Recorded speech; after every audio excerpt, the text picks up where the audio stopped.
এমন একটি মসজিদ যে মসজিদে নেই কোনো পিলার। এই মসজিদটি শুধুমাত্র বাংলাদেশে নয়, পুরো এশিয়ার মধ্যে বিখ্যাত একটি মসজিদ। বিশেষ করে কর্ণফুলী পেপার মিল প্রতিষ্ঠা হওয়ার পর থেকে এই মসজিদের ইতিহাস ও ঐতিহ্যের সাক্ষী হয়ে রয়েছে। দেশ বিদেশ খ্যাত কর্ণফুলী পেপার মিল সুন্দর এবং দৃষ্টিনন্দন এই মসজিদটি চাইলে ঘুরে যেতে পারেন। আপনি যদি চট্টগ্রামে হয়ে থাকেন, কাপ্তাই রাস্তার মাথা থেকে সিএনজি যোগে আপনাকে আসতে হবে লিচু বাগান থেকে রিকশায় করে সরাসরি কেপিএম মসজিদে আপনি চলে আসতে পারেন। ভিতরের কাঠামোটা যদি দেখেন, কার্ডবোর্ডের দ্বারাই নির্মিত রয়েছে। তবে অবাক করার বিষয়, কোনো জায়গায় কোনো পিলারের ব্যবস্থা করা নেই।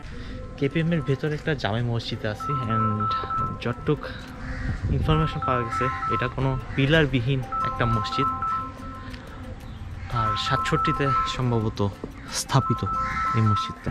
মসজিদের ভেতরে অনেক জায়গায় জরাচিহ্ন দেখা গেলেও চলমান রয়েছে মসজিদের সংস্কারের কাজ।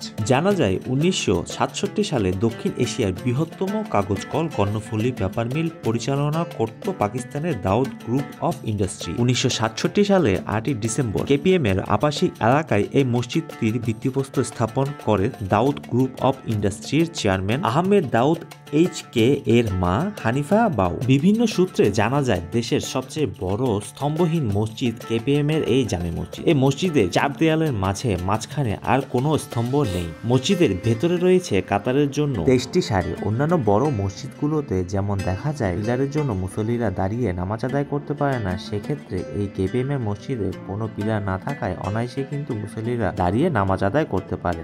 এই মসজিদে যেহেতু আমরা দুপুরের সময় গিয়েছিলাম, যার কারণে ভেতরটা ভালোভাবে দেখানো হয়নি। পরবর্তীতে এই মসজিদের বিস্তারিত তুলে ধরার চেষ্টা করব, আর আপনারাও চাইলে কিন্তু সুন্দর এই মসজিদটি ঘুরে আসতে পারবেন। কেপিএম এর ভিতরে অবস্থিত কেপিএম জামে মসজিদ 1967তে স্থাপিত হয়েছিল এই মসজিদটা। চাইলে ভিজিট করতে পারেন, খুবই সুন্দর। চারপাশের এরিয়াটাও অনেক সুন্দর।